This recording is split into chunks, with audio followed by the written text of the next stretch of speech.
tās lēnām mazina savu klātbūtni. Līdz ar to visām valstīm, tajā skaitā arī Latvijai, nopietni jādomā par savas drošības pastiprināšanu, īpaši jau domājot par Krieviju. Tā šorīt pirms brīža 900 sekundēs sacīja aizsardzības ministrs Artis Pabriks. Jebkurā gadījumā, ja pie mūsu valsts robežām tiek pastiprināta, teiksim, militārā klātbūtne, ja tiek organizētas mācības, kuras var interpretēt kā mācības ar uzbrukumu mūsu teritorijai, tad, protams, ka šeit ir vieta bažām. Tajā pašā laikā es gribētu ļoti skaidri pateikt, ka mums nav patreiz pamata domāt, ka ir iespējams kaut kāds, teiksim, konflikts attiecībā ar mūsu austrumu kaimiņiem. Mūsu attiecības nav tik sliktas. Amerika lēnām mazina savu klātbūtni Eiropas kontinentā, kad mūsu sabiedrotos amerikāņus arvien vairāk nodarbina, teiksim, militārās vai drošības problēmas citos reģionos. Līdz ar to, ja gadījumā notiek šāda veida tektoniskas izmaiņas ģeopolitiskajā plāksnē, tas var nenoliedzam arī palielināt drošības spiedienu uz mūsu reģionu, arī uz mūsu valsti. Un tātad tas bija fragments no mūsu šā rīta sarunas ar aizsardzības ministru Arti Pabriku.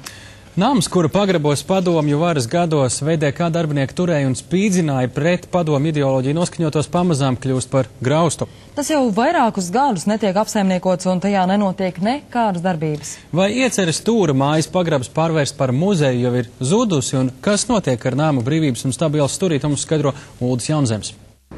Bijusī Čekas ēka, jeb tautā sauktais Stūra nams, jau vairākus gadus stāv tukšs un pamests.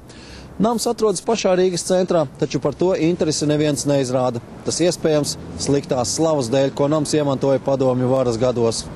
Līdz ar valsts policijas pārvākšanos uz jaunajām telpām, tā sauktā Stūra māja praktiski ir mirusi. Fasāde noplukusi un logi tumši. Sākotnēji tika minēts, ka ēka varētu pārtapt par muzeju vai viesnīcu, taču joprojām namā nekas nenotiek. Ēka nav avārijas stāvoklī, ēka ir nolietota. Ja? Līdz ar to ēkai ir nepieciešams gan fasādes remonts, gan iekšējo komunikāciju remonts, gan kosmētiskais remonts. 1912. gadā celtā ēka sākotnēji bija īres nams, taču padomju laiks un Čekas pagrabi tajā iemieso latviešu tautas ciešanas. Šis apstākļus sarežģīja arī ēkas izmantošanu.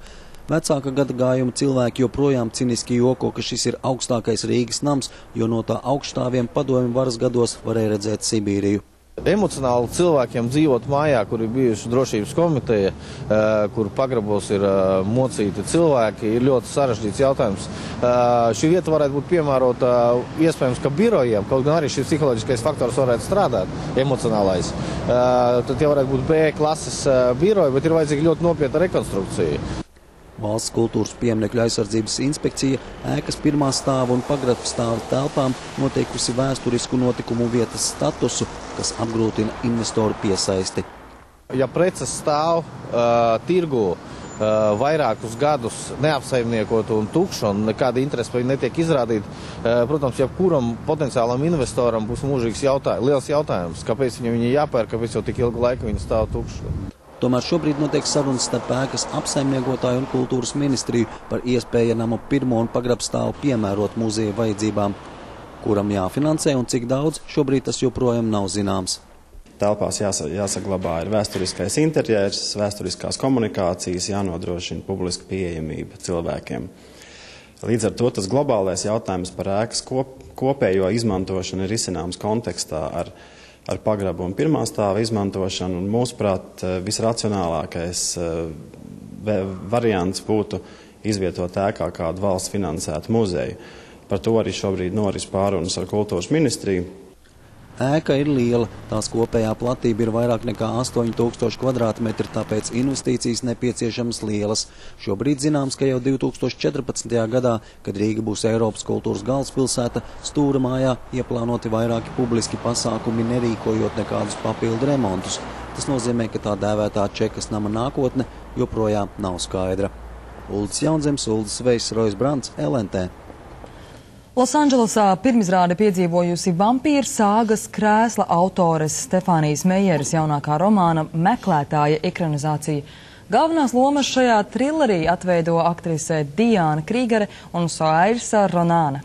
Klajota ir zinātniskās fantastikas stāsts, kurā netrūkst mīlestības, greizsirdības un naida. Citi planētieši ir gandrīz pilnībā pakļāvuši pasauli, sūtot uz Zemi savas dvēseles.